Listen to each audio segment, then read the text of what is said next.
Antenne Réunion et la ville de Saint-Joseph vous présentent C'est Saint-Jo.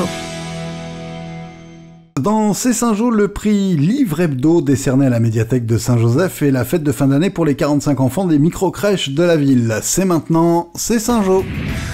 À vous qui fréquentez la médiathèque de Saint-Joseph, vous serez heureux d'apprendre que celle-ci vient de recevoir le prix Livre Hebdo récompensant la meilleure médiathèque de la francophonie. Ce qui veut dire que ses atouts ont convaincu au-delà du simple cercle national, un travail d'équipe, comme le souligne son directeur Fred Figuin. Je partage ce prix évidemment avec toute l'équipe, parce que sans cette équipe fabuleuse et formidable, nous n'en serions pas là aujourd'hui.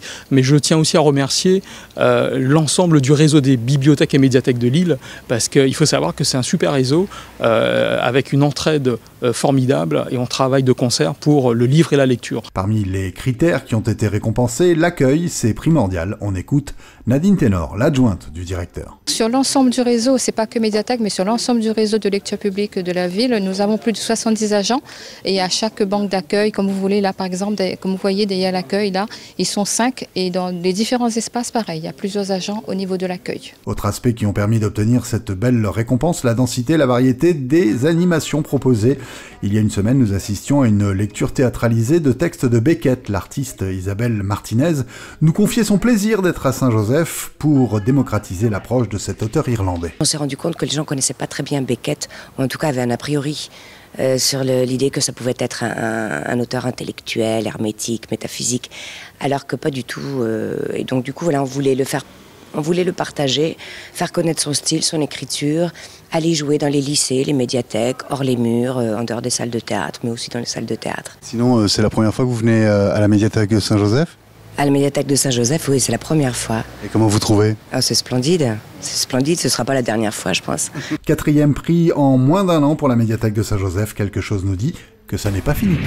Petite fête bien sympathique à la micro-crèche de Langevin avec pour l'occasion un accueil à la ferme pour le plus grand plaisir des tout-petits qui étaient invités à entrer dans l'enclos. Même pas peur, serait-on tenté de dire, à les voir déambuler autour des oies, des poules, du cochon, de la chèvre et même du paon, des animaux de la rivière Saint-Louis habitués aux visites des enfants, un plaisir également pour leurs soigneurs. Faire ce métier-là, être avec les enfants, avec les animaux, la nature, c'est un contact exceptionnel. Cette petite fête a été préparée dans les 3 micro-crèches de Saint-Joseph. C'est au total 45 enfants qui ont été préparés à cette rencontre avec les animaux. Toute l'année, on a travaillé sur le thème de la ferme et ses animaux. Donc, ils ont pu décliner des activités, des chansons sur ce thème-là. Et cette année, donc pour la fête, on a invité la ferme Loup Cachette et ils peuvent aller visiter et découvrir les animaux de la basse-cour, les petits cochons. Saluons et remercions une délégation de la 3e jeunesse. Ils ont été associés à cette rencontre qui, du coup, est devenue intergénérationnelle.